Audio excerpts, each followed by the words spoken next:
የሱዳን መከላከያ ጦር አዛዥ ሌተናል ጄኔራል አብደል ፋታህ አልቡርሃን ወደ አስመራ አምርተው ከፕሬዝዳንት ኢሳያስ አፈወርቂ ጋር በዝግ የመከሩት ዓለም አቀፉ ማህበረሰብ ጦርነቱን ለማቆም ግፊት እያደረገ በሚገኝበት ወቅት ነው። ከዚሁ ዓላማ ጋር ተያይዞ በቅርቡ በካይሮ ስብሰባ ተደርጎ ነበርም። ስብሰባው የተደረገው በሱዳንና በአሜሪካ ተወካዮች መካከል ሲሆን ዓላማውም የትራምፕ አስተዳደር በሱዳን የ90 ቀናት ተኩስ አቁም እንዲደረስ ያሳለፈውን ውሳኔ ገቢር በማድረግ ላይ ያተኮረ ነው። ጄኔራል አልቡርሃን የአሜሪካንን የሰላም ጥሪ ተቀብለው ነገር ግን አደገኛ የተባለ ቅድመ ሁኔታ አስቀምጠዋል። ጄኔራል አልቡርሃን የአሜሪካንን የሰላም ጥሪ ተቀብለው ነገር ግን አደገኛ የተባለ ቅድመ ሁኔታ አስቀምጠዋል። በዚህ ሁኔታ ጄኔራሉ ወደ አስመራ ድንገተኛ ጉዞ በማድረግ የ80 ዓመት የዕድሜ ባለጸጋ ከሆኑት የኤርትራው ፕሬዝዳንት ኢሳያስ አፈወርቂ ጋር በዝግ መክረዋል። ይህ ስብሰባ የተካሄደው በሱዳን ጉዳይ ስለ አሰብና ምጽዋ ወደቦች አዲስ መረጃ በወጣ ሰሞን ነው። እኛም ከዚህ አስከትለን ጉዳዩን እንመለከተዋለን።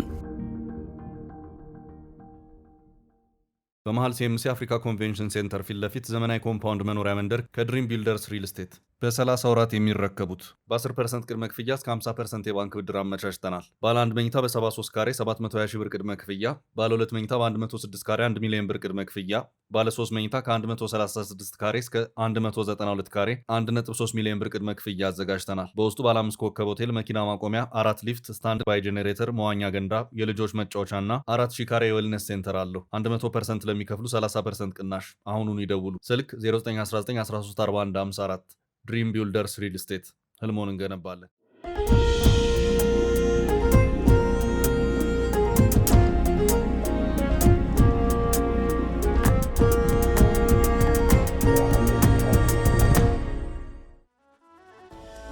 የአፍሪካ ቀንድ ቀጠናዊ ውጥረት ከፍ ባለበት በዚህ ወቅት የሱዳን ሉዓላዊ ምክር ቤት ሊቀመንበር አብደል ፋታህ አልቡርሃን ወደ አስመራ ድንገተኛ ጉዞ በማድረግ ከኤርትራው ፕሬዝዳንት ኢሳያስ አፈወርቂ ጋር መክረዋል።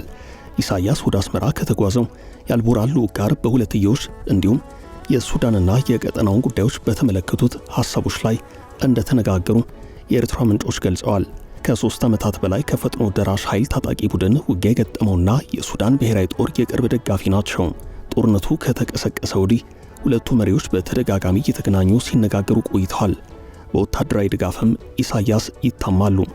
በቅርቡ በወጣ አንድ መረጃ የኤርትራ መንግሥት በአሰብና ምጽዋ ወደቦቹ በኩል ለአልቡርሃን ጦር ወታደራዊ ድጋፍ በማድረግ ለጦርነቱ የሎጂስቲክስ ማዕከል መሆኑ ተነግሮ ነበረም።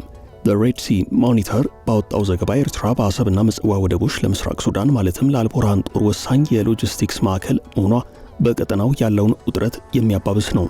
ከኤርትራ ወደ ምስራቅ ሱዳን የሚወስደው አጥሩና አስተማማኙ መስመር በኤርትራ የወደብ ከተሞች፣ የአየር ማረፊያዎችና በቀይ ባህር ዳርቻዎች ላይ የተመሰረተ መምጣቱ በአሜሪካ ተጽዕኖ ይቆማል ተብሎ ተስፋ የተጣለበትን የሱዳን የእርስ በርስ ግጭት እንዳያባብሰው ስጋት አለ። የኤርትራዎቹ አሰብና ምጽዋ ወደቦች ለሱዳን ወታደራዊ ድጋፎች ማስተላለፊያ ስልታዊ ስፍራዎች ናቸው። በጉዳዩ ላይ ተጨማሪ ሐሳቦችን የሚሰጡ የፖለቲካ ተንታኞች ኤርትራ በተፈጥሯዊ መልክዓ ምድር በቀይ ባህር ቀጠና ከፍተኛ ዋጋ ያላት ስልታዊ ይዞታ እንዳደረጋት ይናገራሉ። ከዚህ ጋር ተያይዞ በቀጠናው ኃይል አስተላለፍ ምክንያት የኤርትራ ወደቦች ለሱዳን ጦር ወታደራዊና የሎጂስቲክስ ድጋፍ ማዕከልነት ማገልገላቸውን ለአፍሪካ ቀንድ ሀገራት ሌላኛው የስጋት ምንጭ ሆኖ ይጠቀሳል።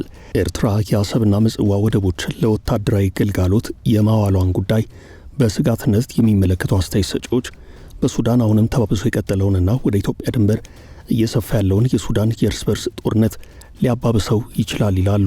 ምንም እንኳን በሱዳን ጦርነት የተለያዩ ፍላጎቶች ያሏቸው የአፍሪካ ሀገራትና የውጭ ኃይላት ቢሳተፉም በኤርትራ ወደቦች በኩል የሚያልፈው መሳሪያ ግን በስጋትነት የሚነሳ ነው።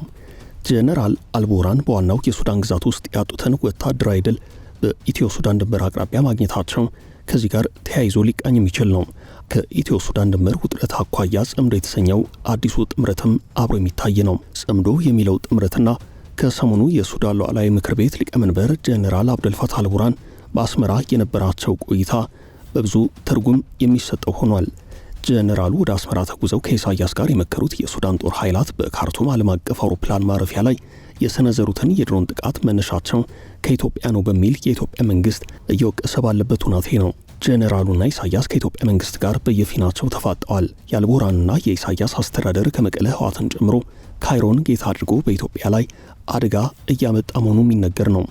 ጉዳዩ ያሳሰባት አሜሪካ በተለይም በሱዳን ብሔራዊ ጦርና በህዋት ላይ ተጽዕኖ ማድረግ ጀምራለች። ለዋናው ማዕቀብ ምልክት የሆኑ ማስጠንቀቂያና እርምጃዎችንም እያከታተለች ነው።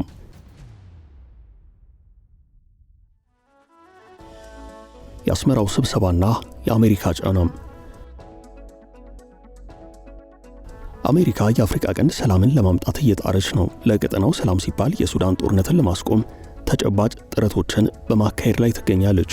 አልቡርሃን ከሰሞኑ ወደ አስመራ የተጓዙትም ይህ የአሜሪካ ጥረትና ጫና እያየለ በመጣበት ወቅት ነው።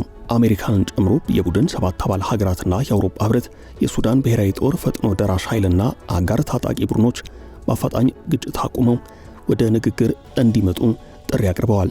በአልቡርሃን የሚታዘዘው የመከላከያ ጦር ውጥረቱን ለማርገብ የሚቀርብለትን ጥሪ በተደጋጋሚ ውድቅ ማድረጉን እንዲያቆም ሀገራቱ አሳስበዋል። ጀነራል መሐመድ ሐምዳን ዳጋሎ የሚመሩት ፈጥኖ ደራሽ ኃይል በጅዳ የገባውን ቃል እንዲተገብር ማሳሰቢያ ተሰጥቶታል። የውጭ ኃይላት ለተፋላሚዎች በቀጥታ የሚሆን በተዘዋዋሪ ወታደራዊና የገንዘብ ድጋፍ እንዲያቆሙ፣ ውጥረትና ግጭቱን የሚያባብሱ እርምጃዎችን ከመውሰድ እንዲቆጠቡም አሳስበዋል። ከዚህ በተጨማሪም የተባበሩት መንግስታት ድርጅት የጸጥታው ምክር ቤት በዳርፉርና በመላው የሱዳን ግዛቶች የተጣለውን የጦር መሳሪያ ማዕቀብ እንዲያራዝም ጠይቀዋል።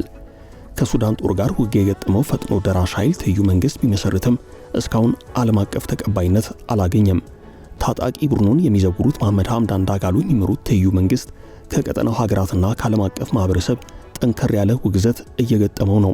የቡድን 7 አባል ሀገራት ከአውሮፓ ህብረት ጋር በጋራ ባወጡት መግለጫቸው ለሱዳን ሉዓላዊነትና አንድነት፣ የግዛት አንድነት ቁርጠኝነታቸውን አረጋግጠዋል።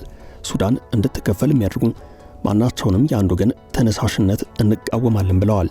የሱዳን ፈጥኖ ደራሽ ኃይል የድሮን ጥቃቶችና የሰብአዊ እርዳታ አቅርቦት መስተጓጎልን ጨምሮ በኢል ኦቤድ ተጨማሪ ግፍ የሚያስከትሉ ወይንም የሲቪል ሰዎችን ደህንነት አደጋ ላይ የሚጥሉ እርምጃዎችን ከመውሰድ እንዲቆጠብ የቡድን 7 አባል ሀገራትና የአውሮፓ ህብረት ከፍተኛ ተወካይ አሳስበዋል። በኤልፋሸር የተፈጸመውን ግፍ ተከትሎ በኮርዶፋን በዳርፉርና በብሉ ናይል ግዛቶች ተፈጽመዋል የሚባሉ ብርቱ ዓለም አቀፍ የሰብአዊ ህግና የሰብአዊ መብት ጥሰቶች እንደሚያሳስባቸው ማስታወቀዋል። ጉዳዩን በልዩ ሁኔታ የያዘው የትራምፕ አስተዳደር በሱዳን የ90 ቀናት ተኩስ አቁም እንዲደረግ ውሳኔ ማሳለፉ ይታወሳል።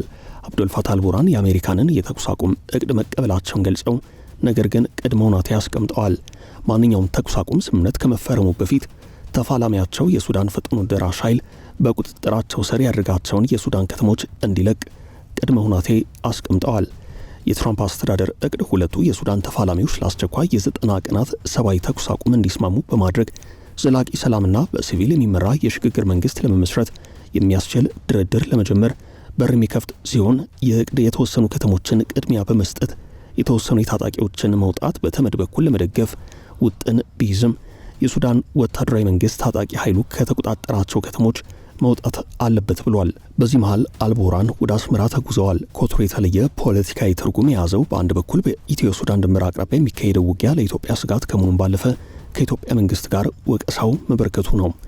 በሌላ በኩል ጦርነቱን በድርድር ለማቆም በሂደት ላይ ሳሉ ድንገት ወደ አስመራ መጓዛቸው ሐሳብ ቀይረው ጦርነቱን ሊያጠናክሩ ነው የሚል ስጋት ፈጥሯል። ይህ ከኢትዮጵያና ከአጠቃላይ የቀጠናው ሁናቴ ጋር አብሮ የሚታይ ነው። በኢትዮ ሱዳን ድንበር አቅራቢያ በሚካሄደው ውጊያ ላይ በዋነኝነት ህወሓት ታጣቂውን አሰልፎ ታይቷል። ህወሓት ታጣቂውን በኤርትራ በኩል አድርጎ ወደ ሱዳን በማሻገር ከአርሚ 70 ጋር ሲቀላቀል ቆይቷል። ከዚህ ጋር ተያይዞ በቅርቡ የአሜሪካ ሴኔት የህግ መወሰኛው ምክር ቤት በህወሓትና በሱዳን ጦርነት ተፋላሚዎች ላይ አዲስ የህግ ረቂቅ ሰነድ ይፋ ማድረጉ ይታወሳል። ሴኔቱ በሱዳን እየተካሄደ ካለው ግጭትና የሰብአዊ መብት ጥሰት ጋር በተያያዘ ስማቸው የሚመረመር መንግስት ያልሆኑ ታጣቂ ቡድኖችን ይፋ አድርጓል። የሴኔቱ መረጃ ከወጣ በኋላ አርሚ 70 በኩርሙክ ግንባር ከአልቡርሃን ጦር ጋር ተሰልፎ ተዋግቷል። ምናልባትም አልቡርሃን የአሜሪካንን የተኩስ አቁም እቅድ ከተቀበሉ አሁን የሚታየው ጽምዶ የተሰኘው ጥምረት ሊዳከም አሊያም ሊፈርስ ይችላል የሚሉ አስተያየት ሰጪዎች አሉ። አልቡርሃን ያስቀመጡት ቅድመ ሁኔታ የማይፈጸም ከሆነ ተኩስ አቁሙ ላይተገበር ይችላል። ይህ ማለት ደግሞ የሱዳን የእርስ በርስ ጦርነት ለኢትዮጵያም ጭምር ስጋት ሆኖ ይቀጥላል ማለት ነው። የሱዳን የእርስ በርስ ጦርነት በኢትዮ ሱዳን ድንበር አቅራቢያ መካሄዱ ብቻ ሳይሆን በጦርነቱ የህወሓት አርሚ 70 ቀጥተኛ ተሳታፊ ሆኖ ብቅ ማለቱ ህወሓት ተጨማሪ ኃይል ማስገባት መቀጠሉን አሳሳቢ አድርጎታል። አሜሪካ በህወሓትና በሱዳን ጦር ላይ ከማዕቀብ ጀምሮ ጠንከር ያለ አቋም በማንጸባረቅ ላይ የምትገኝ ሲሆን በዚህ ወቅት አልቡርሃን ወደ አስመራ ተጉዘዋል። ከኢሳያስ ጋርም መክረዋል።